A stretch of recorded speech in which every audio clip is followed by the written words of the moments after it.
অনেক সময় আমরা চাইলেও একটা মানুষকে সাহায্য করতে পারি না। আমাদের যতই আগ্রহ থাকুক না কেন, আমরা পারব না। এবং এটার কারণে অনেক সময় ভুল বোঝাবুঝির সৃষ্টি হয়। আবার অনেক সময় দেখা যায় আমরা আমাদের অক্ষমতাটা অনুভব করতে পারি যে মানুষ হিসেবে আমরা কত সীমাবদ্ধ ক্ষমতার অধিকারী।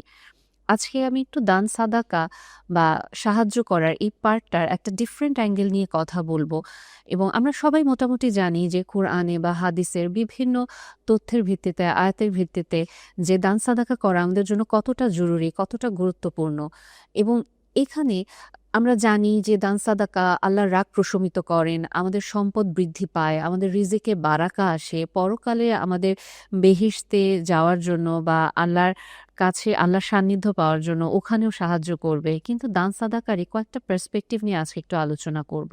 সায়েন্টিফিকলি আমরা জানি যে যখন আমরা কোনো ছোট্ট শিশুর বা কারো হ্যাবিট ফরমেশন করতে চাই, অভ্যাস তৈরি করতে চাই, আমরা তাকে উৎসাহ দেই বা রিওয়ার্ড দেই। আমাদের সাইকোলজির ল্যাঙ্গুয়েজে যদি বলি আমরা রিওয়ার্ড দেই, দিয়ে আমরা তার অভ্যাসটা তৈরি করি। কারণ সে ওটাতে একটা আগ্রহ পাচ্ছে, উৎসাহ পাচ্ছে। ঠিক একইভাবে সূরা বাকারাতে ২৬১ নম্বর আয়াতেও আল্লাহ ঠিক আমাদের এই দান সাদাকার হ্যাবিট ফরমেশনের জন্য আল্লাহ বলছেন যে ছোট্ট একটা দানও তোমার জন্য পরকালে এত বড় হয়ে আসবে যেটা দেখে তুমি মুগ্ধ হয়ে যাবে বা তুমি স্তম্ভিত হয়ে যাবে যে এত তো আমি করিনি। এবং এই উৎসাহটা আমাদেরকে আল্লাহ এই কারণে দিচ্ছেন যাতে এটা আমাদের একটা অভ্যাস তৈরি হয়ে যায় আমাদের নিজেদের ভালোর জন্য।